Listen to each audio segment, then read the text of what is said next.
Power of God. The power of God. This evening we're going to be sharing a lesson entitled The Power of the God of Creation. The power of the God of creation, and we want to encourage you to, in your own time, to read all of Genesis chapter 1 as you will take a look and see the powerful God that you serve. But tonight we're going to look at Genesis chapter 1, and then we're going to skip down to verses 24 through 27. Genesis chapter 1, verses 1, then skip down to 24 through 27. It's on the screen. It's 3 slides, and let's read this together out loud at the same time on 3. 1, 2, 3.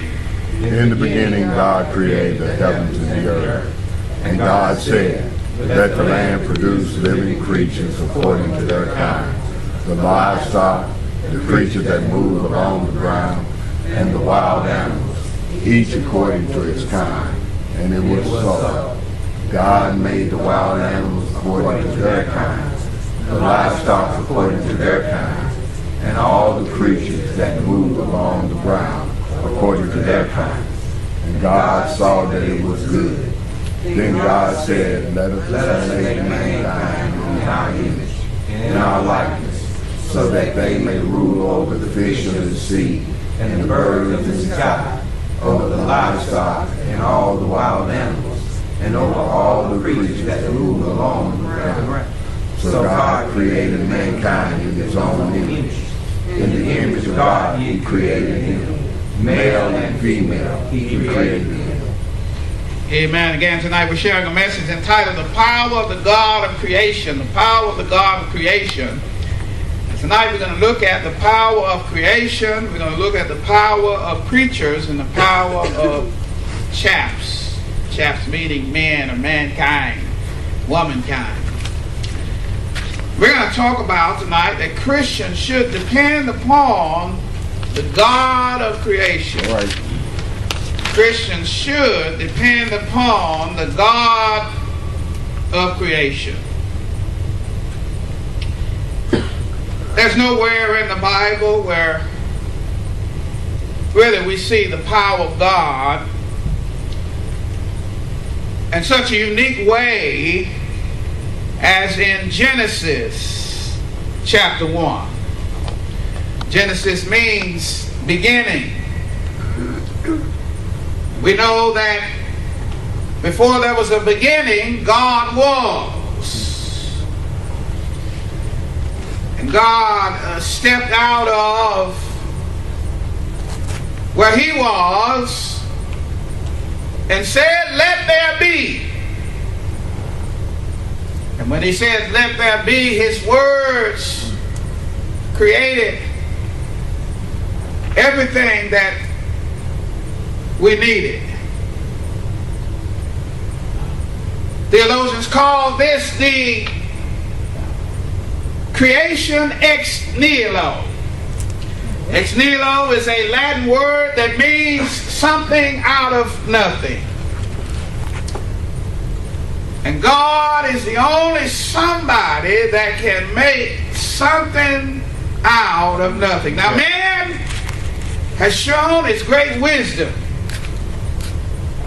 in being able to manipulate things to create things out of what is. One of the greatest creations of mankind is planes, but there still needs to be metal and other things that they needed before they could create a plane. Skyscrapers are another great thing that man does, but before skyscrapers they need to have some kind of concrete and metal to build. Computers, smartphones, all creations of man, but man has to have something to manipulate to make what we have today. But our God of creation, is the only somebody that can literally make something out of nothing. Yeah. And if you want to see where everything has come from, then you begin with the book of beginnings. And in this book tonight, we're going to look at the beginnings of the heavens and earth. We're going to look at the beginnings of creatures. We're going to look at the beginnings of mankind, and God created them all. But you say, preacher, what does the power of the God of creation have to do with me today? That happened back then. God created heaven and earth back then. But what about now?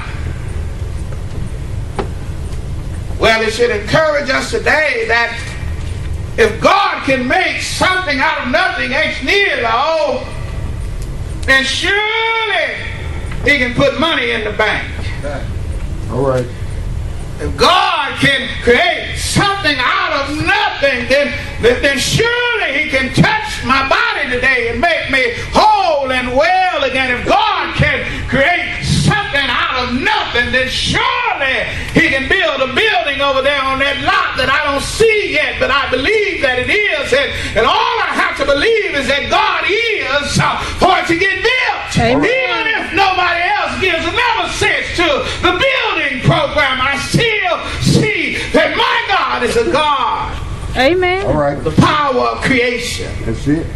That He can make something out of nothing. He just allows us to join in with His program, but He really don't need us. That's it. That's it. Oh, help me somebody. Oh, He allows us to give, to the building fund so that we can be blessed. He allows us to tithe our 10% so we can be blessed or even more. But He really don't need You That's don't right. need it. You're right. our help. That's right. Come on. Oh, but if we can get in on His program, if we can live the way He tells us to live and do the things that He tells us to do, then He has the power to reverse anything that the doctor said can't be healed. Yeah. Yeah. He has the power because He is the God of creation.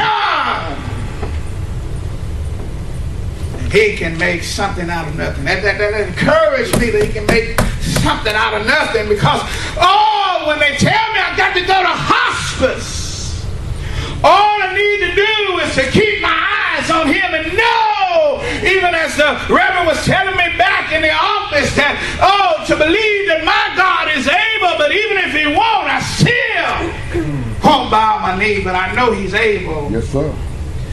He turns His head towards my circumstance, He can make a difference. Yeah. This is the power of the God of creation. And He shows us that power under point number 1, the power of creation. In the beginning, God created the heavens and the earth. In the beginning, God created the heavens and the earth, and didn't have time to really go through Genesis chapter 1, but you will note that all throughout this chapter, God says, like in verse 3, let there... We don't need another political uprising. We don't need another conqueror on the sea. But what we need